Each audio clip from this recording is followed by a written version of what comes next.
There was a packed house at UC Berkeley for the TPA USA event. Let's take a look.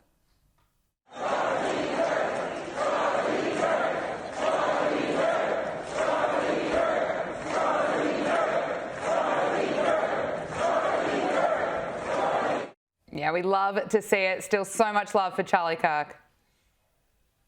No, you're exactly right. And it goes to show that regardless of how, often these people try to censor free speech, I think people are obsessed with the idea of actually being passionate and going out and fighting for what they believe in now, especially in the wake of Charlie's death. I think we've talked about this often on your program, is that his passing created 1,000 Charlie Kirks, millions actually, right, across the world, who are ready to, pick up the mic and fight for what he did. But what I find interesting about that previous clip, more so, is the amount of security that Turning Point had to bring on campus, the amount of police officers that had to be present at that event. I've never heard of a liberal campus event having to have that much security or that many, police officers present for them to be able to, vocalize whatever they believe in. Why is it only conservative events that have to make the investments in security that we're seeing at this event? It goes to show, they have never been the party of tolerance, and they certainly aren't here today. Let's talk about the government shutdown that's finally come to an end, dragged on for well over a month because of the Democrats. And it's been revealed by Axios.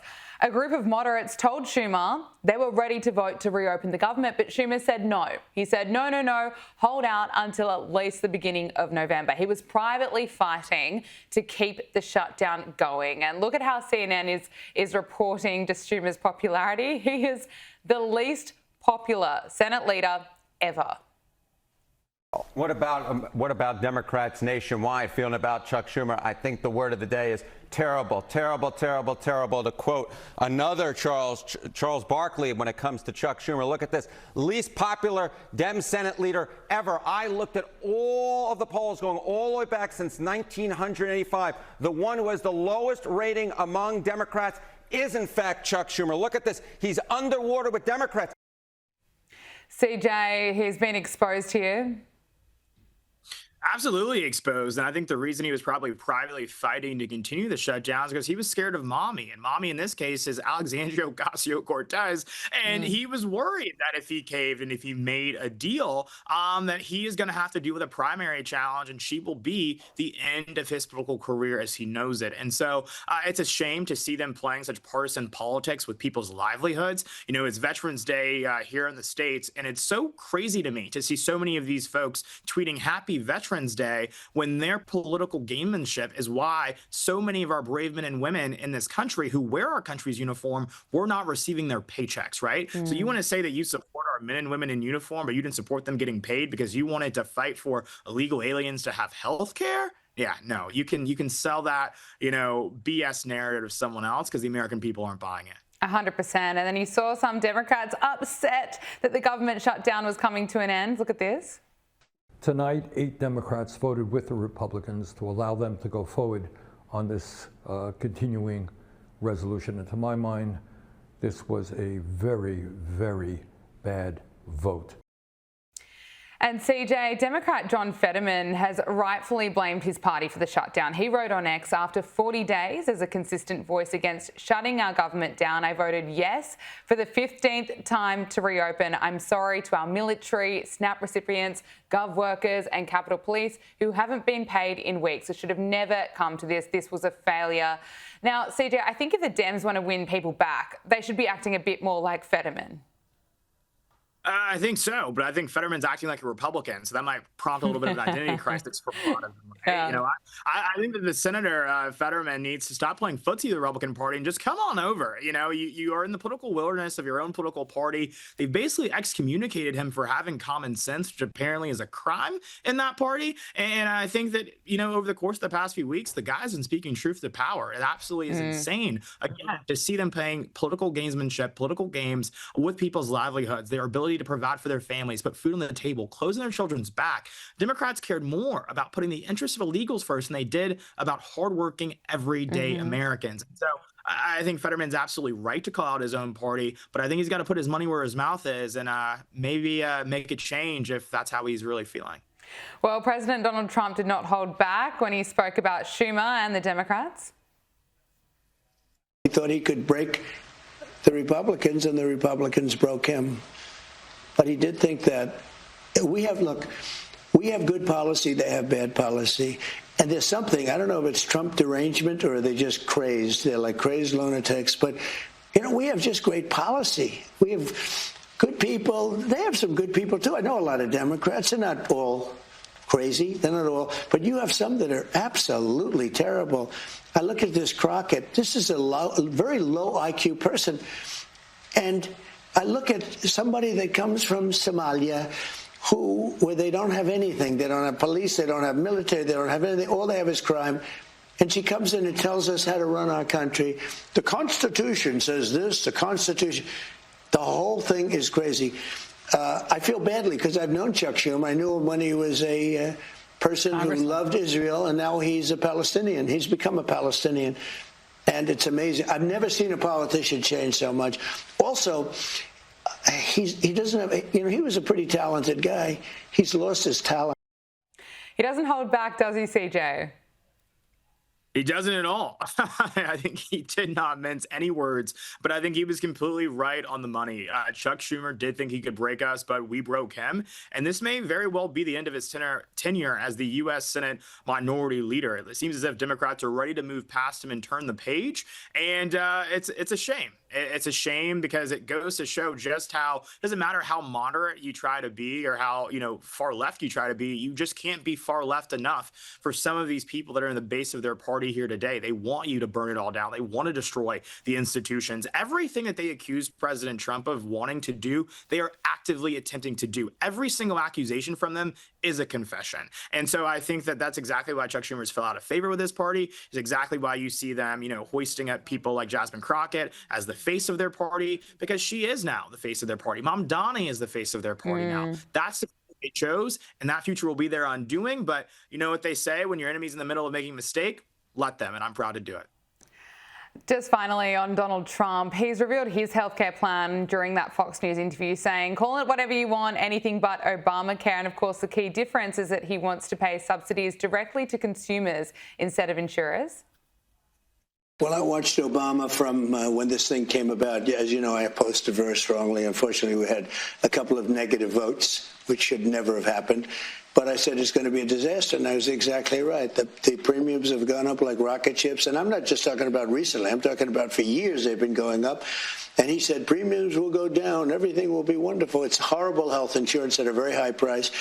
And what I want, and probably what you're alluding to, is the fact that I want, instead of going to the insurance companies, I want the money to go into an account for people where the people buy their own health insurance. It's so good. The insurance will be better. It'll cost less. Everybody's going to be happy. They're going to feel like entrepreneurs. They're actually able to go out and negotiate their own health insurance. And they can use it only for that reason. That's the beauty, only for that purpose. And if we did that, that would be so exciting. Call it Trump care, call it whatever you want to call it, but anything but Obamacare. Obamacare is a disaster, just like he was as a president. CJ, what do you make of what Donald Trump had to say there, promising Trump care? Again, it's just more common sense. We get government out of the equation, things just tend to work out a whole lot better. And that's what the president's proposing. Let's empower, consumers to make the healthcare decisions that, fit them and their families and their lifestyle. And let's stop parenting them using, Big Sam as the vehicle to do it. And so I think that this is definitely a welcome proposal. I think the cost of healthcare in this country is a shameful thing. And I think that we have to address that with a solution. And I think many folks on the right have begun to say that because there is an affordability crisis in this country. Things are just too damn high, and healthcare is one of them. And I'm glad to see the president prioritizing an approach that will actually solve this problem, not just put a Band-Aid on it. Now, CJ, as someone who's key in the MAGA movement, I want to talk about the infighting that's happening. It seems to be blowing up, especially after Tucker Carlson interviewed Nick Fuentes, who has, of course, said the most disgusting racist things that you could ever imagine. Ben Shapiro is slamming Tucker Carlson for platforming him. There are plenty of others that are all fighting publicly against one another. On the one hand, I, of course, think that it's great that Ben Shapiro is highlighting some of the vile things that Nick Fuentes has said, because that seemed to have been missed by Tucker Carlson in his interview. And it's, of course, it's important to call out your own side and be critical. But where is the MAGA movement at the moment? It seems like there's just a lot of fighting amongst each other. You know, it's often ironic when you as a 23-year-old have to tell your older brothers and sisters in the movement to grow up, but I think many of them should. I think we've got to get past this point of airing out our dirty laundry publicly. A lot of these folks, they have each other's numbers. Text each other, let them know what's going on and why they should, maybe change their approach or some of their rhetoric and their tone on some of these issues. But, I'm always been a proponent of more speech is better than less speech. Yeah. I think the only way to defeat bad ideas is to present good ideas that are better than those ideas, those bad ideas, right? And so I think that, here's the reality about Nick Fuentes. There are many things, as you said, that has said that are very vile and reprehensible. But I think the only way to undermine those things is by actually saying, what is the better solution to those issues? Because for better or for worse, he's tapped into a lot of young people and their emotions. And so we've got to figure out why that's happening and basically appeal to their better, the better side of themselves. But I think it's unfortunate to see all this infighting publicly because it means that we're not focused on our actual opponents, the left. These people want us dead.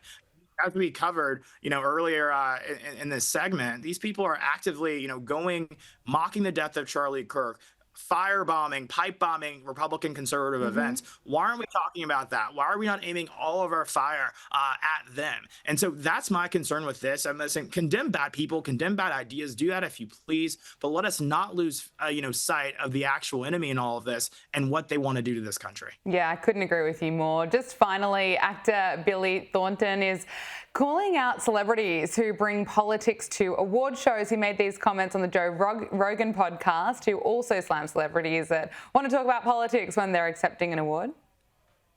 Unless you have really studied stuff and really know about a subject fully, who the hell would want to listen to an actor or a musician talk about politics? You know what I mean? It's like, are we supposed to follow this? I mean, if we are, what if they lead you down the wrong road? CJ, maybe celebrities are getting it. I mean, just last week we heard from Jennifer Lawrence, who seemed to be reading the room. She's now stopping speaking about her anti-Trump beliefs. Maybe they're following the Sydney Sweeney model, it sounds like. What a trailblazer and leader Sydney has become. As Sydney said, when people, when she has something to say about something that she's passionate about, that she cares about, people will know. And also, too, I think she'll say it when people ask her to say it. And I don't think anyone's asking for any of these actors or actresses to weigh in on fiscal policy or healthcare reform in this country or the state of the Middle East, because frankly, I don't think Jennifer Lawrence is much of a subject matter expert on that. And so I'm glad that they finally discovered some humility, and that's rare in Hollywood, rare in Los Angeles. But it's, hey, credit where it's due. An epiphany delayed, I guess, is not one denied. So God bless them. CJ Pearson, great to speak to you as always. Thanks so much for joining us. Good to see you, my friend.